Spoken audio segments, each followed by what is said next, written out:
Hola chicos, geografía número 11. Seguimos con nuestra submeseta del Duero. En el vídeo anterior hemos hecho parte de Burgos y Soria.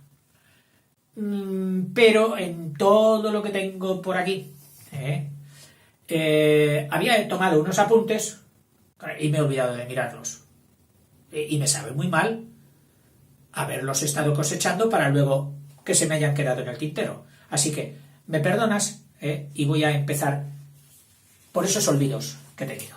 En concreto, de Burgos, te podría haber dicho que para ir del Arco de Santa María hasta el Cid tienes que pasar por un paseo muy bonito, espectacular, que suelen tener las ciudades castellanas y que no tengo muy claro, porque tampoco lo he estudiado, por qué se llaman todos igual. Espolón. Se llaman el Paseo del Espolón. Que no sé si te suena, que el espolón es ese dedo guerrero inmortal que tienen los gallos en sus patas y que utilizan para luchar. Ese es el espolón. Espolón, que significaría saliente. Entonces algo así como el paseo que sale de la ciudad antigua y que se haría más grande. En Logroño hay espolón, en Burgos hay espolón, en Ávila hay espolón. Curioso. Donde la costumbre provinciana o ciudadana, sin ningún tono despectivo, la gente, antes de recogerse por la tarde-noche ya, para evitar los fríos intensos de estas ciudades, suele hacer un poquito de piernas, ir a pasear. Y entonces la calle ancha, bien puesta, con un arbolado adecentado y donde no vas a chocar con ninguno, pues es el espolón. Y a una hora determinada ves que la gente está en el espolón paseando. Y hay ciudades donde guardan un sentido, es decir, como si fuera un circuito. Los que van hacia allá por la izquierda y los que vuelven por la derecha. Y plim, plan, charlando, hablando, los bares están a los lados, pueden sentarse, tomar algo, en fin, la vida de ciudad, de provincia.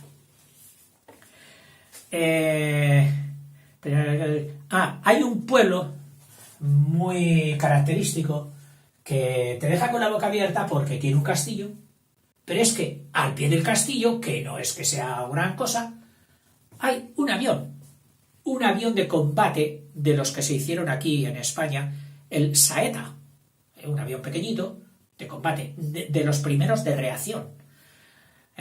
Y tú dices, ¿y qué pinta ese avión ahí? Y luego te metes en el pueblo y encuentras un monumento dedicado al primer hombre que voló. Este pueblo se llama Coruña del Conde. Coruña del Conde. Y tiene un monumento y una historia que podréis ver en internet del primer hombre que voló, que hizo una máquina voladora. Un señor súper observador que se pasó años observando el volar de los buitres. Y de las aves planeadoras. Y él dijo, ¿por qué no voy a hacerlo yo? E inventó una máquina a pedales que construyó juntamente con el herrero de su pueblo. Claro, ahí al pobre señor, que ahora mismo pues no tengo aquí su nombre, pero era como para tenerlo, le falló el material. El material único que tenía metalúrgico en aquel tiempo era el hierro, y el hierro es muy pesado. Si hubiera tirado por madera fuerte y liviana, como podía ser la de bambú, pero claro, en aquel pueblo es que solo había chopos, como en toda Castilla, y el chopo no tiene fortaleza para eso, ni dureza. Cuando está seco sí, pesa poco, pero es que claro, es muy quebradizo, muy poco consistente.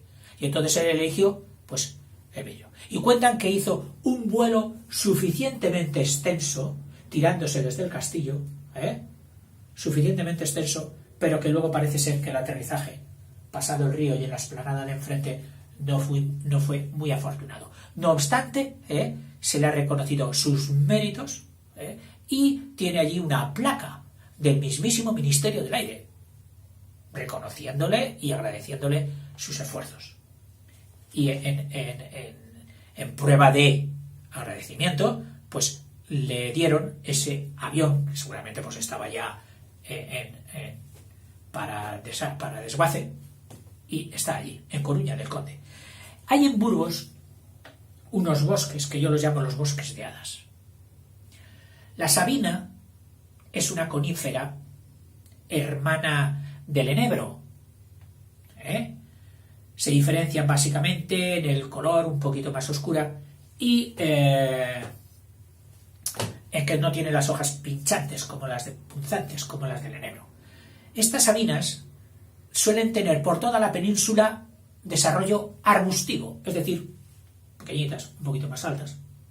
Pero es que aquí, en esta zona, en los sabinares que llaman, alcanzan un tamaño arbóreo, pero grande, tan grande como los de cualquier pino.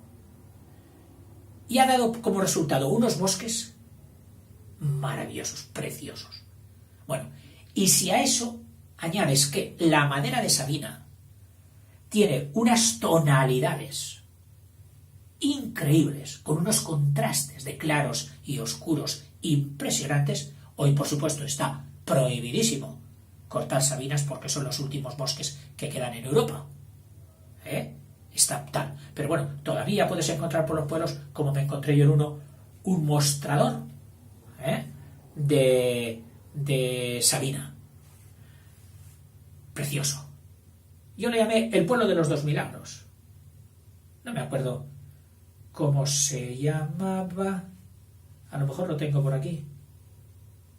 No lo tengo. Y lo llamé de los 2 milagros porque no había paro en un momento en que en España había una crisis de paro laboral impresionante. Trabajaba todo el pueblo. ¿A base de qué? La madera. Y es que había allí unos bosques súper fértiles para el pino. Nunca he visto tanto pino junto de tal grosor, porque el pino, como cualquier ser vivo, compite por el terreno y el espacio, y cuando está muy junto sería raquítico. Por eso, según la potencialidad del suelo, los madereros entresacan, es decir, quitan y dejan los pinos huecos para que puedan hacer más madera. Pero allí no. Fabuloso. Bueno, pues aquel que se dedicaba a el pueblo se dedicaba a la manufactura y tala de los pinos, de la madera de pino. Y tenía el bar, que era el otro milagro, que habiéndose cerrado en un tiempo, como tantos bares, cuando Hacienda vino y dijo, hay que declarar, hijo del barquita, y yo lo saco aquí para declarar lo que usted me pide y para contribuir lo que usted me pide, cerrado el bar. Y el pueblo, ya no tenemos bar, hay que buscar una solución. Y se han encontrado muchas soluciones. Pero bueno, en algunos no. Y allí la solución fue poner el bar sin nadie que lo lleve. ¿Quién lo lleva? El que entra. Tú eres un señor del pueblo, vas y a lo mejor hay alguien detrás de la barra, tú le dices, oye, ponme una cerveza. Pum, toma. Tú le pagas el precio que está estipulado ya en el cartel y él lo pone en el cajón. Y nadie mete la mano.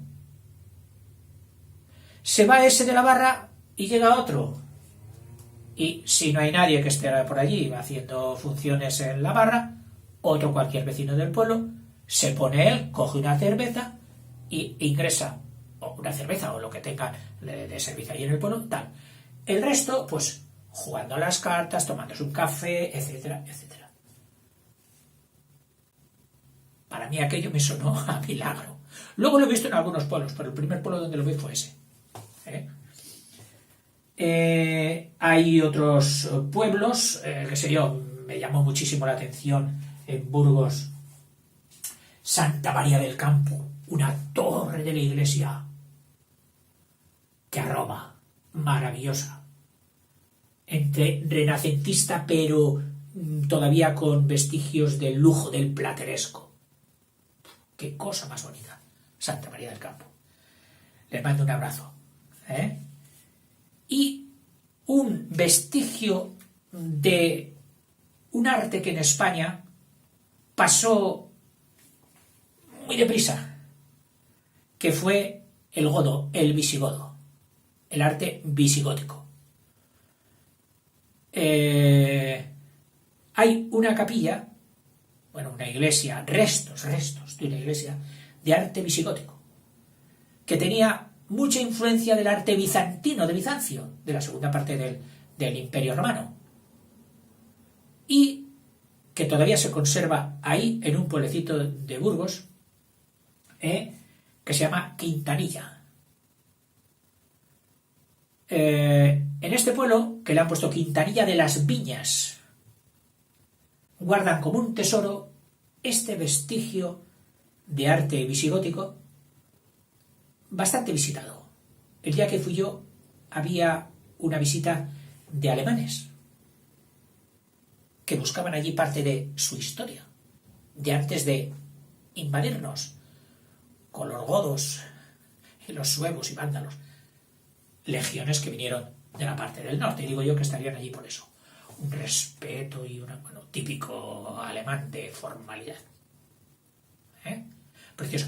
Y por fuera de la iglesia, en las paredes, había unos frisos de bajorrelieves, entre los que sobresalían muy claritos racimos de uvas.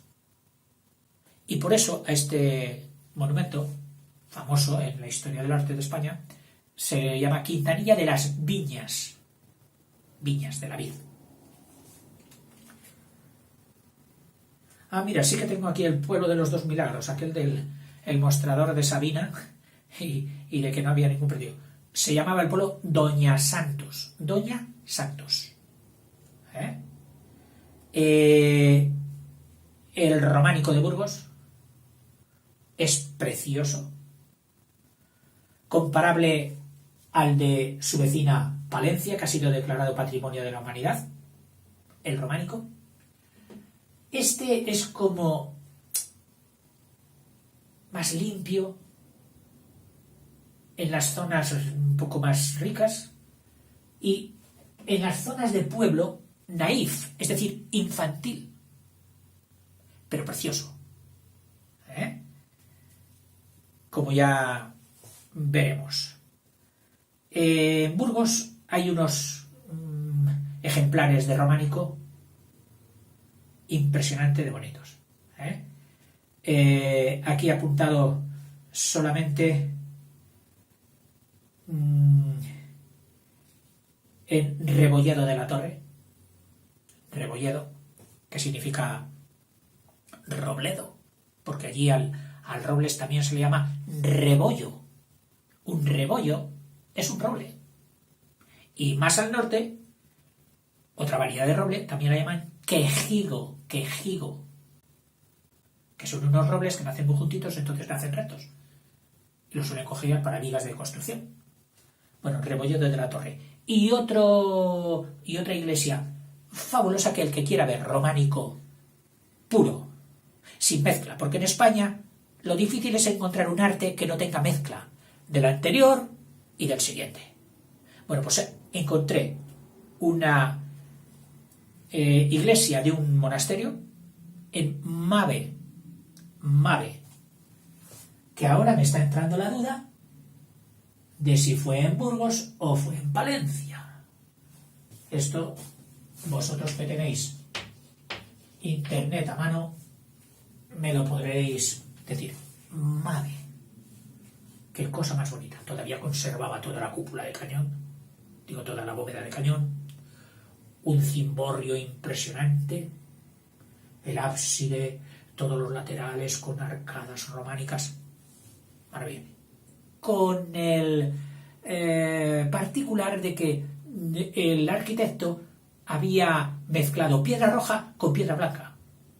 Y entonces tiene unas coloraciones muy bonitas, muy interesantes.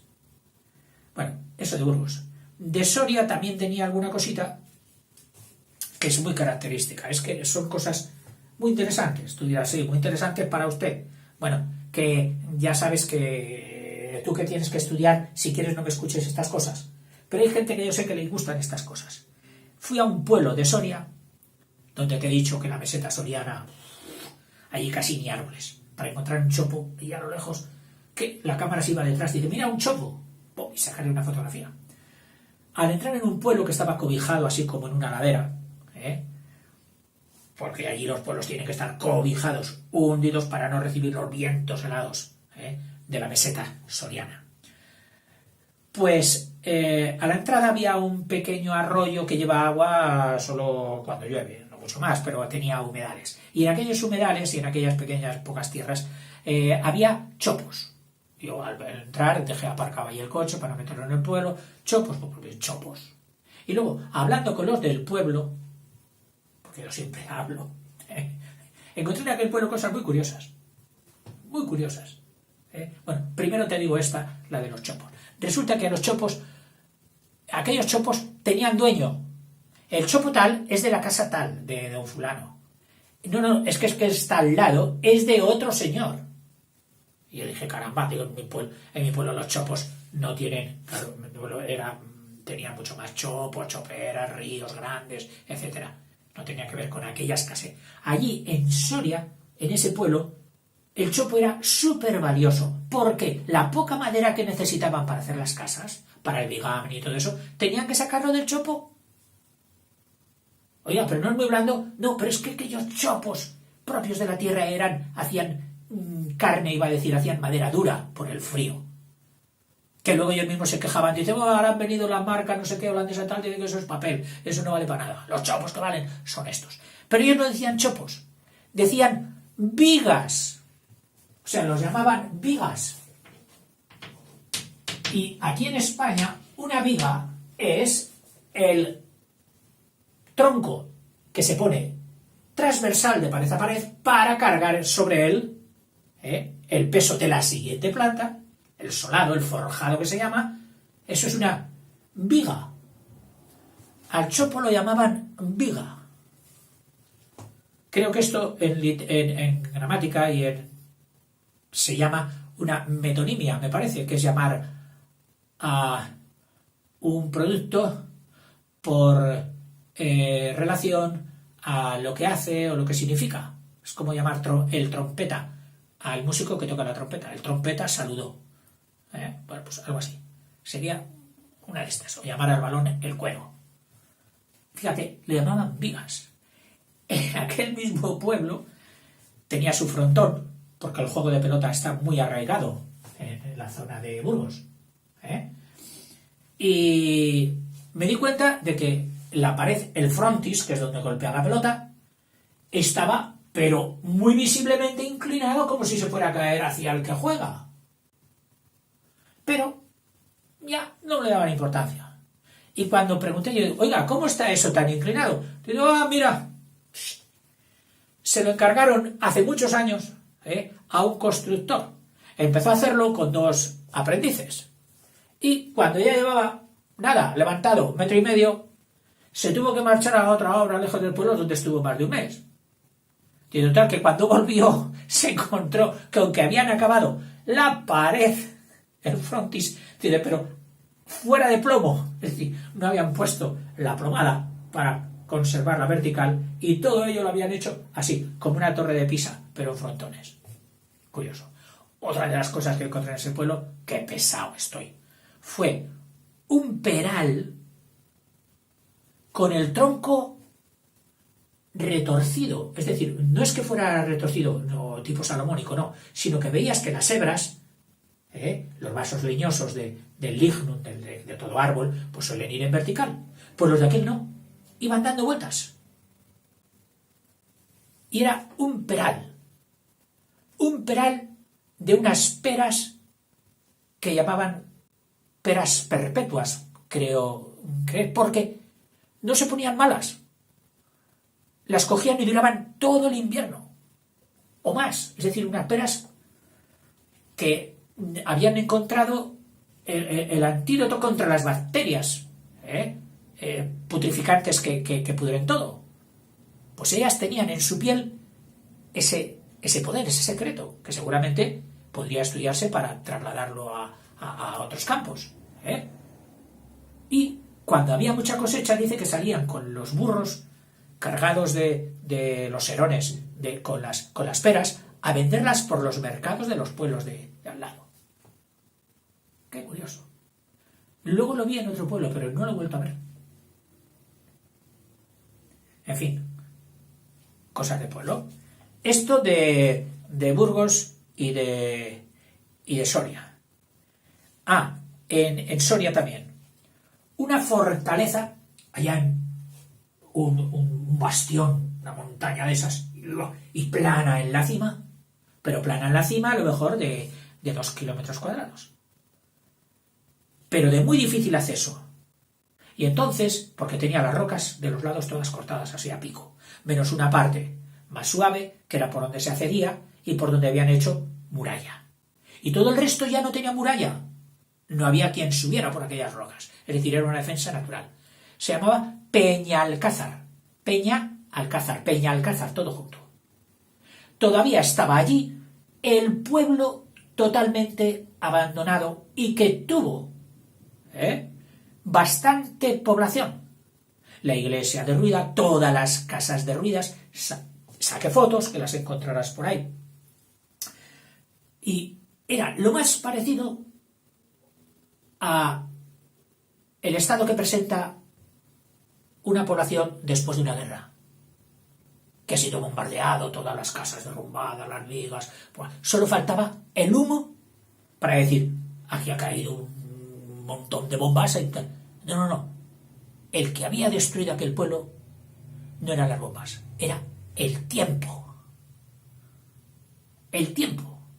Cuando no hay conservación, cuando no hay mantenimiento, ejerce el mismo efecto que las bombas. Las bombas no lo habrían dejado de otra manera, de como lo dejó el tiempo. Impresionante.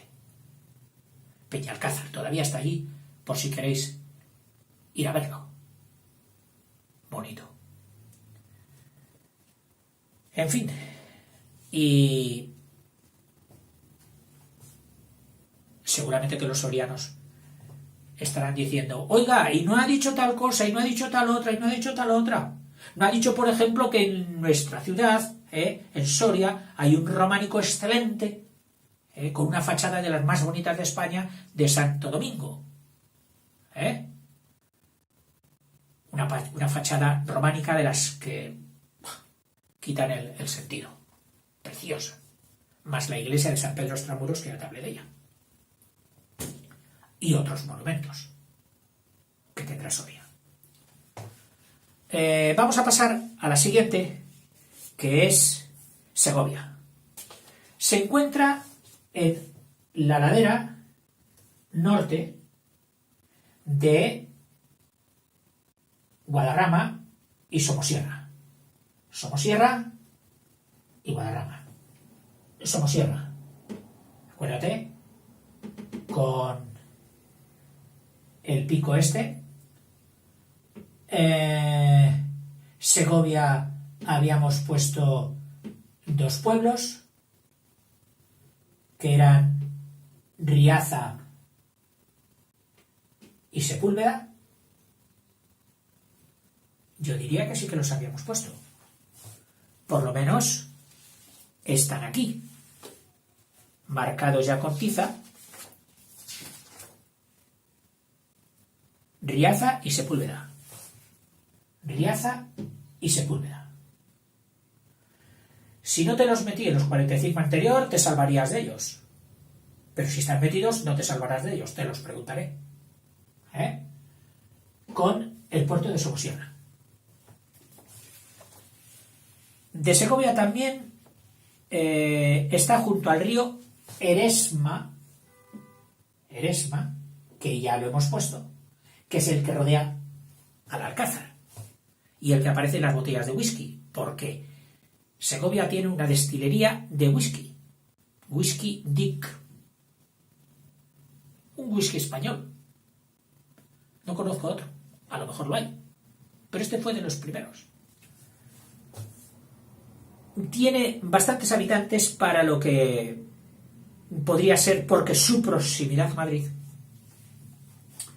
y las buenas comunicaciones que tiene Segovia a través del túnel del Guadarrama ha hecho que muchas personas pues tengan por aquí segunda residencia o incluso puedan ir a trabajar a Madrid y tener aquí el esto. Aunque el túnel es de peaje y eso frena mucho. Son, por supuesto, famosos el acueducto romano, impresionante. Yo puedo decir que hay 2 o 3 monumentos en España que me han dejado así, parado. Uno de ellos, el acueducto de Segovia. Romano, impresionante. Impresiona. Otro fue la Plaza de España de Sevilla, de lo que ya hablaremos en su momento. La catedral, bonita, como casi todas las catedrales de toda esta zona, que son preciosas y de una riqueza extraordinaria. La catedral de Segovia.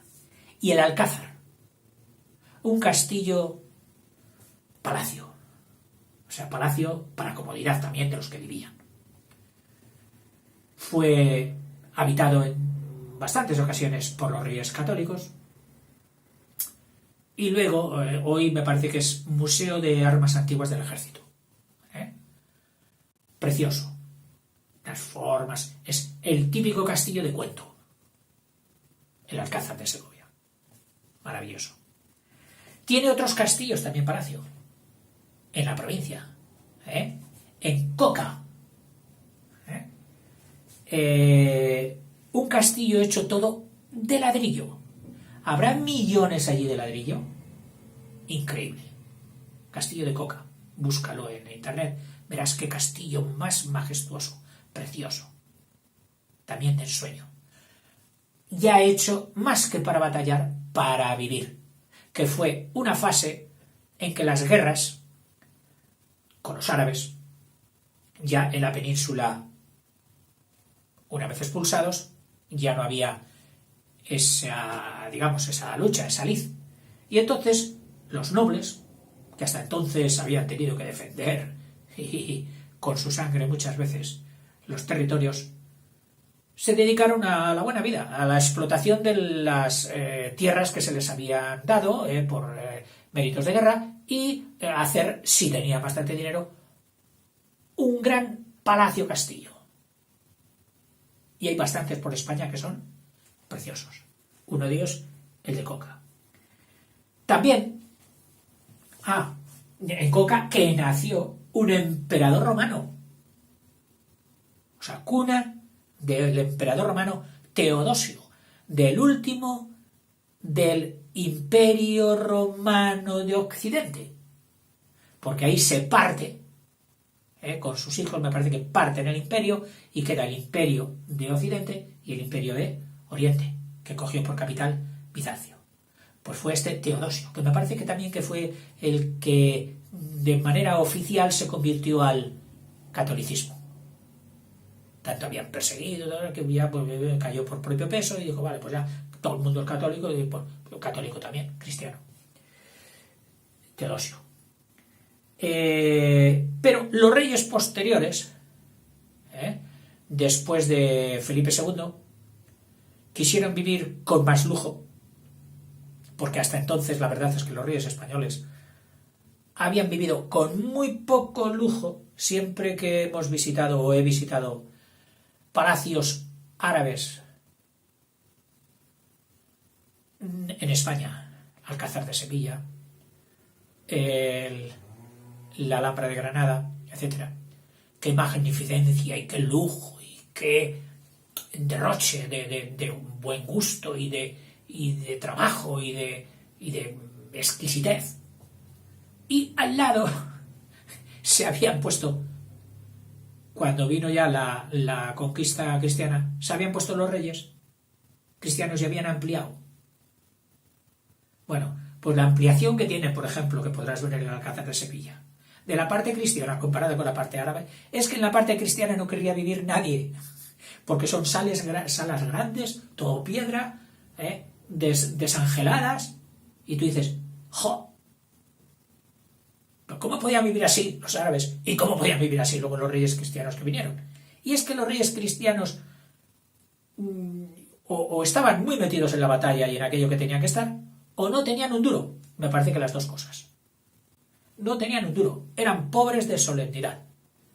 Hoy muchas veces una empresa dice, oh, esta empresa es muy potente, pero no tiene cash, no tiene dinero, tiene posesiones, pero no tiene dinero para comprar y comer y llevarse una vida. Esto es lo que le pasaba a los reyes. Pero bueno, se dio la vuelta a la tortilla y luego ya, con más lo quisieron beber, y se hicieron unos palacios al estilo de los que ya se estaban haciendo en Francia, aquí en Segovia, y lo hicieron aquí, para pasar desde Madrid, que era donde vivían, a los palacios. Aquí, en este pueblo que se llama la Granja de San Ildefonso. La Granja de San Ildefonso.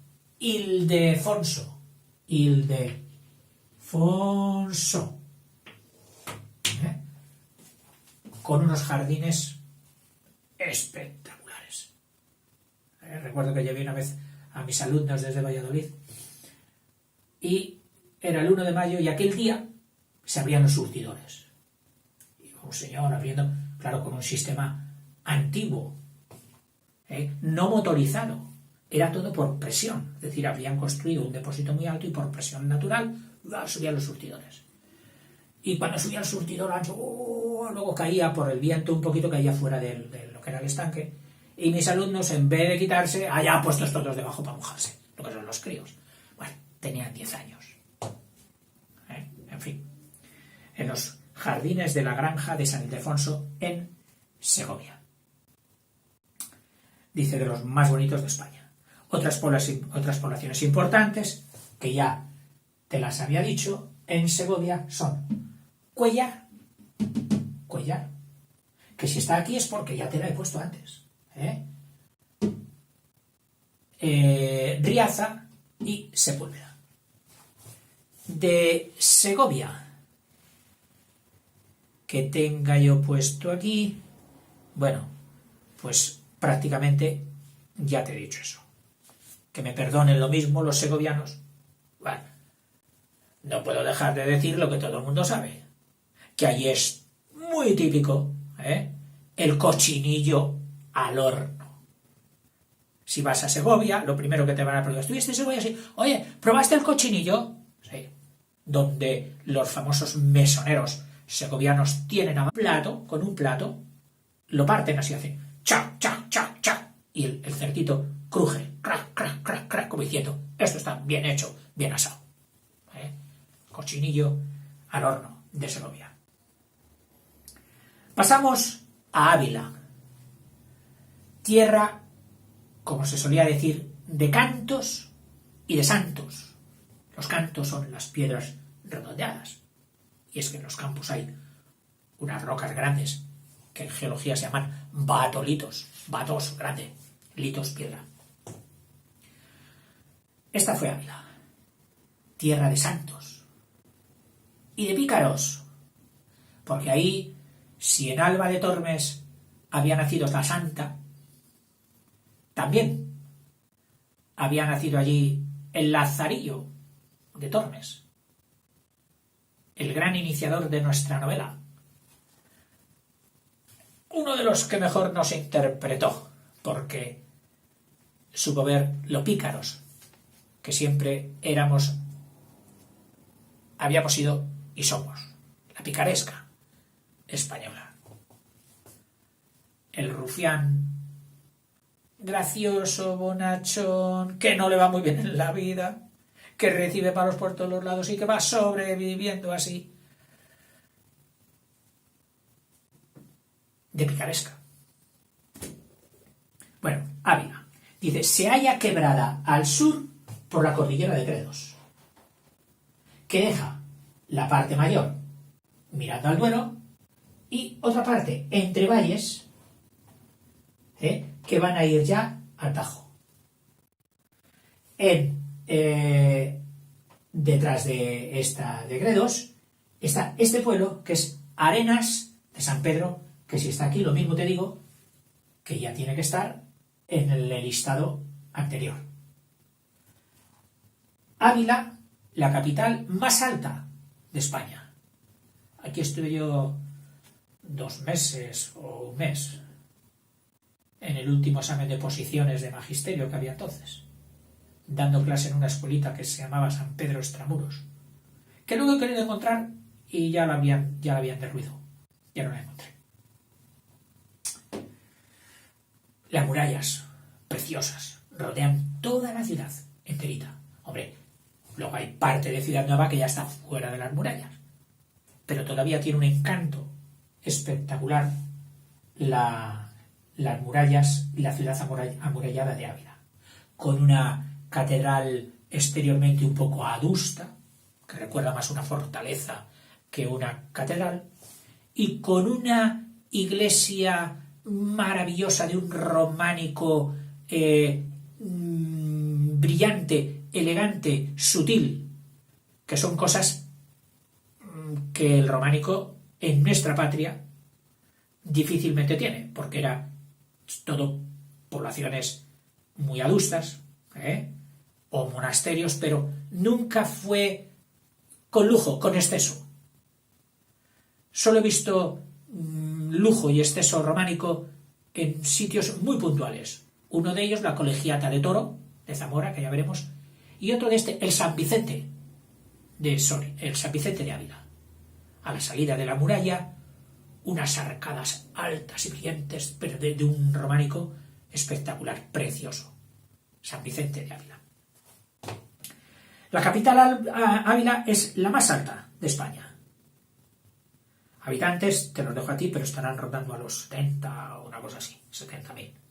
Está rodeada por murallas, su catedral también es muy bella.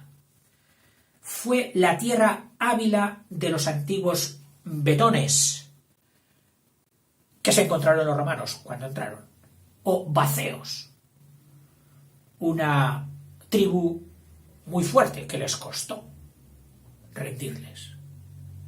Esta tribu, o esta más que tribu, esta etnia, nos dejó los típicos berracos, que son como unos cerdos de piedra grandes, distribuidos por toda la provincia. Los berracos. Los más famosos son los berracos de Guisando, guisando como de guisar, el gerundio del verbo guisar, guisando, berracos de Guisando, que tenían pues seguramente connotaciones de tipo religioso, atávico, o sea, antiquísimo, o para favorecer la agricultura o para satisfacer a sus dioses, los berracos. Las poblaciones más importantes de Ávila son Arenas de San Pedro, que ya lo dijimos, Arévalo, que está aquí en la carretera nacional 6 que sale camino de Galicia, y nudo de comunicaciones, como veremos, Cebreros, que está aquí, famoso por sus buenos vinos, vino de Cebreros, Madrigal de las Altas Torres, que fue el pueblo natal de la reina católica, de Isabel la Católica. Más de Ávila, pues tenía una antigua factoría de camiones de pequeño tonelaje, Avia, que no sé si habrá derivado en otro tipo de fabricación. Sé también que está por allí academias de los cuerpos de policía, me parece,